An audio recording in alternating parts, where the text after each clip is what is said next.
一台千元档的新款手机对比用了1年的老款应该有多少的性能提升？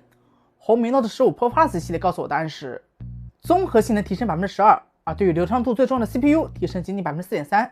所以开头先说结论，就是如果你真的很想拥有仅仅是一台防水且很耐摔的手机，对于性能几乎是没有要求。我更建议你买其他品牌同类型的手机，或者说它的上代红米 Note 14 Pro Plus， 然后期待一下澎湃 OS 的后续更新。而且现在价格还要再便宜个600到700。而作为新款的红米 Note 15 Pro Plus， 它并非是没有优点，但是它的升级给我的感觉就像是刺猬身上插了根牙签。本来就已经防水耐摔，却变得更防水。前代所缺乏的一些痛点，比如说性能与长焦无防抖，完全是没有提升与解决。那获得了更大的电池、更长的续航，但是充电功率和速度却极其抽象。那它的外观、质感、影像，在这期视频我们都会如实告知，以及大家最关心的系统流畅度和日用表现。我们也请到了用了 Note 14 Pro Plus 一整年的老机主来聊聊他最真实的使用感受。所以欢迎来到这期关于红米 Note 15 Pro Plus 的分享首发。说实话，有的时候还挺卡的。那你下台手机还会继续选择小米或者红米吗？外观上我觉得还是挺不错的，背面材质纹路都有所改变，更像是有种 K70 Pro 的那种感觉，壳也是非常紧凑的硅胶保护壳。我一直有个问题就是，如果你真的有台很难摔坏的手机，你会选择继续带壳用还是直接裸机用？就裸机扣1，带壳可以扣2。15 Pro Plus 这块屏幕调光和素质一些护眼功能，我觉得还挺不错的。就我长时间用下来，日用夜用也确实是能够做到护眼不干涩，设置也能够去自行调整100赫兹刷新率。刷新息流基本是都没有问题的，但是在个别 App 还是会限制到60帧。开头我们就性能跑分对于两代手机进行了对比，它们分别是14 Pro Plus 顶配和15 Pro Plus 盖版。GPU 是有所提升了，但 CPU 提升也接近了5%，但是闪存和存储上的分数差距并没有鼓吹那么大。所以说这到底是 SoC 性能瓶颈，还是这手机是真的没有必要上第5和 3.1， 我是不敢下定论。但是关于它的核心性能部分，我觉得我不能再像去年一样，作为一个不用桌端机的人去评价说轻度能用个2-3年，所以我就找了去年收了我红米 Note 14 Pro Plus 的机主，就问了几个问题来真实聊聊使用体验。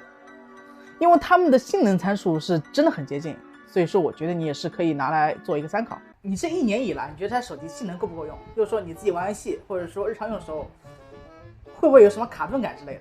游戏嘛，都市传说、三国杀之类的。那你玩起来觉得卡不卡？玩起来不卡，玩起来不卡。哎，算流畅。算流畅，就是说你不会卡，就是没有玩更多，就只玩这类，只玩这个类型的，只玩这些。那你觉得日常使用它卡不卡？有的时候还挺卡的。什么情况？就是我看视频，然后要切换软件的时候。具体上就是说，你这个视频在播放，你把它暂停了，就是说你把它切换到另一个应用手，然后就会卡顿一段时间。对，我重新再进来的话，就又得重新再进了，就不可能直接很顺畅的切换。就是这样子，应用之间的切换会相对来说比较卡顿。然后还有一个比较头疼的卡顿就是说，支付宝。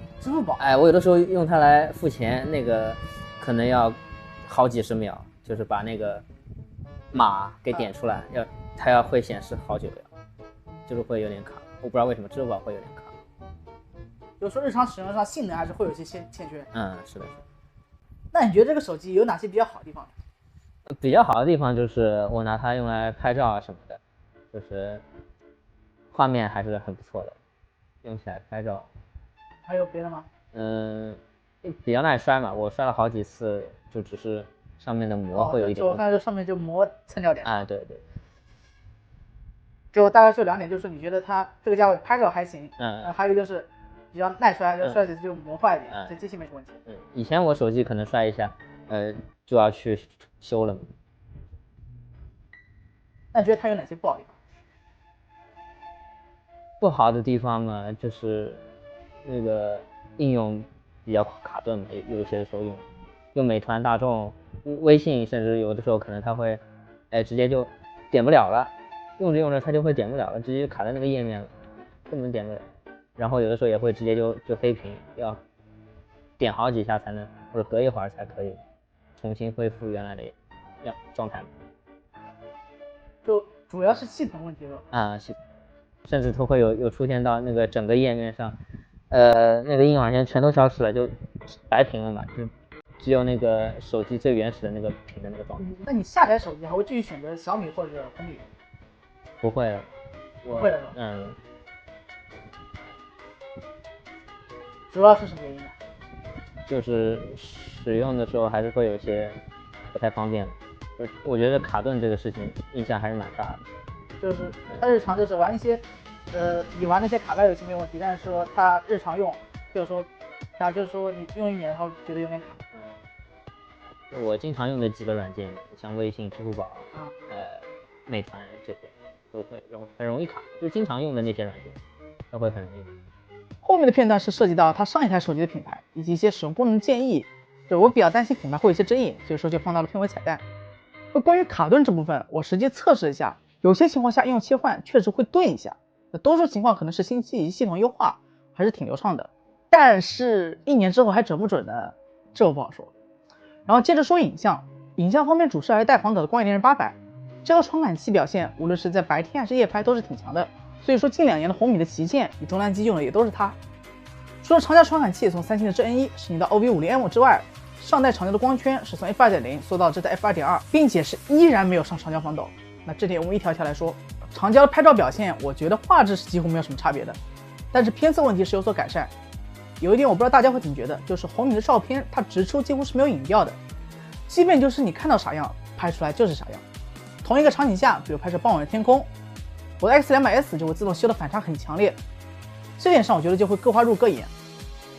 红米提供了很多的非常不错的激烈滤镜，你可以一个一个去试试看，可用性也都很好，而且滤镜配合相框，成品也都非常有质感，你可以来评价一下这个效果。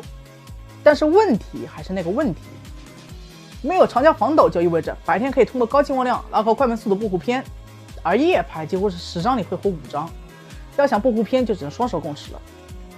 视频最高也只能支持到 4K 30帧，性能也就基本卡在这儿了。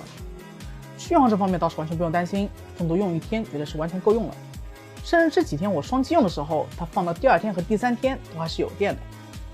但是越大的电池，我就越担心充电功率的问题。但事实上我也确实是担心对了，它的充电速度是真的对标苹果。我在充电的时候甚至重新拔插了一遍，直到看到小米的快充图标才确信自己没有看错。峰值功率20瓦的同时还会过热降速，整个过程上我是真的充下来都怀疑自己是不是插错充电头了。从20%开始充电直到充满就花了1个小时20分钟，以前10瓦叫做一炉，那么现在20瓦叫做一腾吧。总结环节上，我觉得适合它的人会自己买，但是我找不到推荐这一代的理由。所有宣发都在吹嘘它的面子与耐摔，但又有谁会关注过它应用切换时的卡顿与换汤不换药的长焦？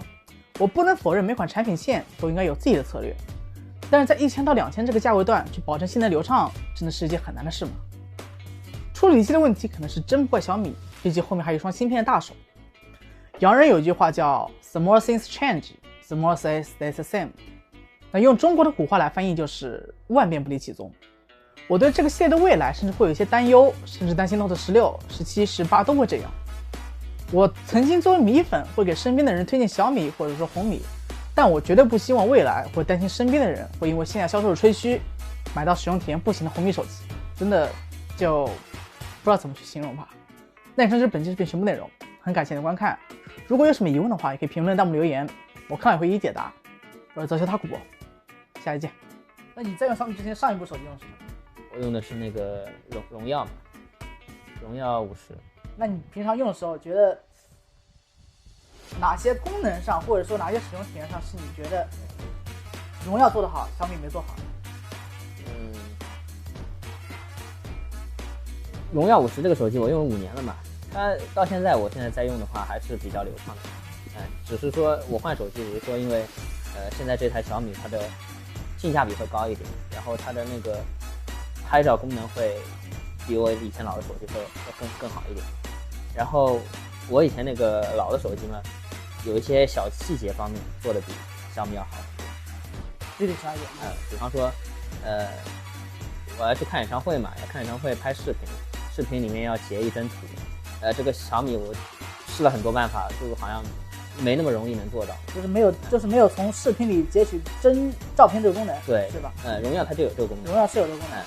然后甚至现在不都有那个发图片都有那种 live 图？对，现在大家都在做那种 live 图了。小米没有这个功能，看不了 live 图。小米荣耀是可以的。大家懂。